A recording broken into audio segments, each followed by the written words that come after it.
everyone, welcome back to the channel. I hope everyone's had a fantastic end to their 2024 and a great start to their 2025. I want to sit down and kind of reflect on how I feel like 2024 went and then set some goals for 2025 as well. I feel like this year has been a year of refinement for me. I think at the end of 2023 and beginning of 2024, I was still kind of just throwing things at the wall in terms of my photos and videos and just hoping something would stick. I wasn't sure what I liked in the sense of my content topics and, my sense of aesthetic and style. And I was just kind of getting lost in a lot of different inspirations, different, directions. I was kind of like, oh, I should do this, I should do that, I should do this, I should do that. And I was kind of getting really frustrated with myself. So a goal that I also had for myself was to kind of dial it in and really figure out what it meant for me to be an artist and what my unique place in this whole ecosystem of creators is. And I'm still developing that unique voice, but I feel like it's significantly more refined than last year. I feel like that's become more apparent in my photos, within the aesthetic, the style, and the subject matter. And that's also translated over to my videos as well with regards to my visual storytelling and how I communicate those narratives. And I'm pretty happy with where I am right now. There's been a lot of videos in the past year that I feel like are my standout pieces, probably the best work I've done to date, which is really exciting for me. And they're not like, the most technically perfect pieces. And there's, even looking at them now, I'm like, oh, I wish I did this better, I wish I did that better. They are things that I'm proud that I made and that I took the time to be challenged by, and I wasn't afraid of that. I'm happy with where I am, but I'm also looking forward to where I want to go. So let's kind of go over the goals I set at the beginning of 2024 and reflect on whether or not I feel like I accomplished them or I failed at them. Okay, so my 2024 goals. Number one was to reach 1,000 subscribers by the middle of 2024. And, surprisingly, this actually did happen, but a lot earlier than I was expecting. It happened in February or March when I created the thrift shopping in Shimokitazawa photo vlog. That one was a huge surprise to me considering the size of my channel at the time. I think it exploded after day 2 from 300 subscribers to 1,100 something subscribers.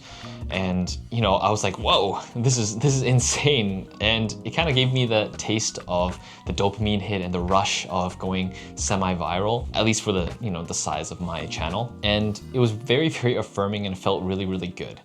And then I uploaded the next one, which was a complete flop and nobody watched that video. So, some lessons that I took from that were the algorithm is not loyal. I am not a full-time YouTuber. I shouldn't, put all my eggs into making this my full-time job. I should, just be creating different things and just staying true to what I'm enjoying making. Hopefully somebody likes it. I'm not really necessarily doing this to chase money. I just want to, an excuse to make things creatively, which was the whole point of starting this channel, not to make money or not to become famous.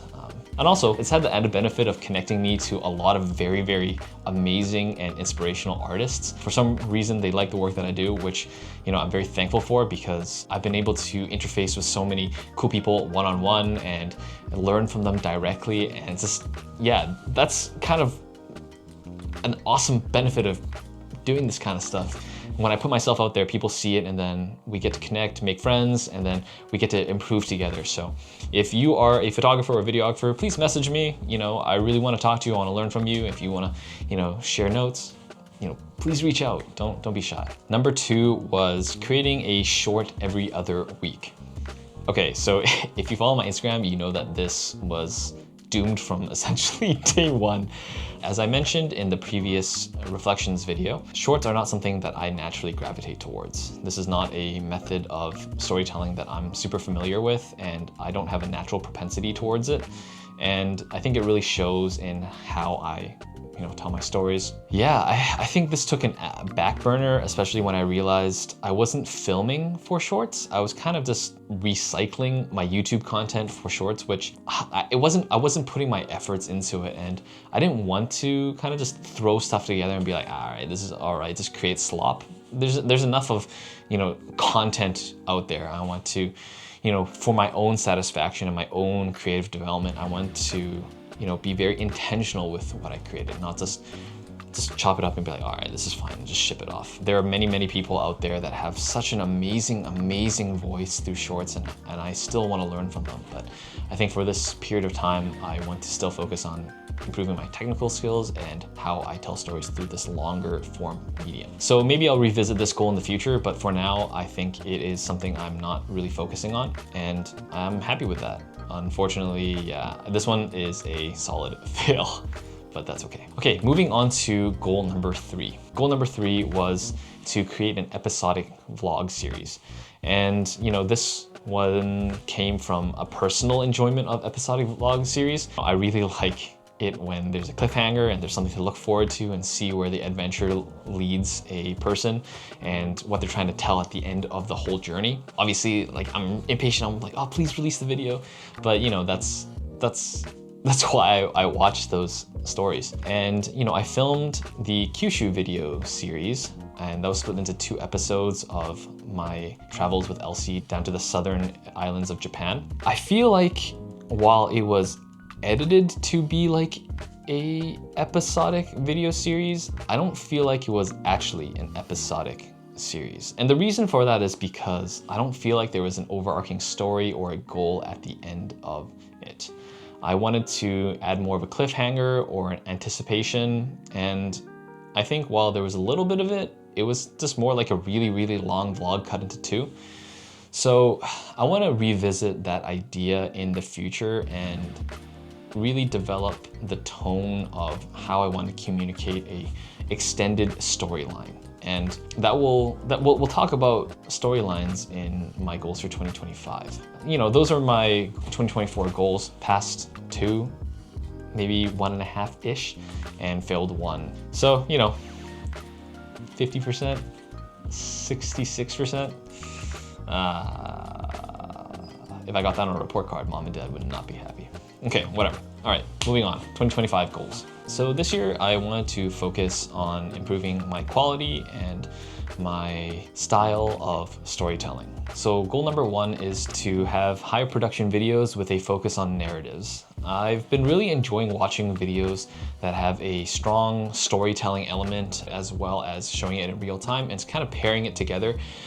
Kind of like you're bringing along a journey with a flashback kind of vibe. An example of this is Emil Abrahamson, who's a fantastic climbing vlogger. I'm not a climber myself, but he makes it so fun to watch and just listen to him. He has just a really captivating way of telling stories, and I really like his style of doing so. So I want to kind of take after him and make his style my own in my own topic matter. So that's something I really want to do for this year, which flows into my second goal. Goal number 2 is that I want to feature a lot of the artists that I know personally and tell their stories and show how they create their work and all the efforts that they put into making their art. As I mentioned before, I've had the absolute privilege of meeting so many amazing artists, and I want to be able to capture and showcase their work and their whole creative process. And in doing so, I get to kind of learn from them and take inspiration from what they have, record it, and then always be able to go back to it in the future. And just from there, be able to kind of merge all these amazing inspirations into my own work and continue to creatively develop, which also kind of leads into my last goal, which is goal number 3. I want to showcase more of my personal creative expressions that aren't just photos and videos, but through the medium of photos and videos. So I have a lot of other hobbies and things that I like to do in my free time outside of digital media. While they don't like directly have anything to do with creating images or creating stories, like nothing exists within a bubble in itself, at least within my creative mind. I think they all kind of interact with each other and be fantastic that I could merge them better and be able to showcase what that looks like from my point of view. And from there, hopefully you also get a interesting way of kind of taking your own other creative pursuits and kind of molding them together to create new stories and new things. And that's just something I really want to do. Hopefully this year I will be able to share different parts of my life that aren't directly correlated with all the stuff that I do on this channel already. But yeah, those are my goals for 2025. Let me know what you think in the comments down below. I would love to hear your thoughts on them, and I would also love to hear your goals as well. What are you trying to work on this coming year? Thanks for coming along this whole crazy journey. I can't wait to share with you guys what I'm working on in 2025. There's some really, really cool projects I'm super excited to show off, and hopefully you guys get to enjoy that stuff as well. Please like, comment, and subscribe, and we'll see you next time. Bye.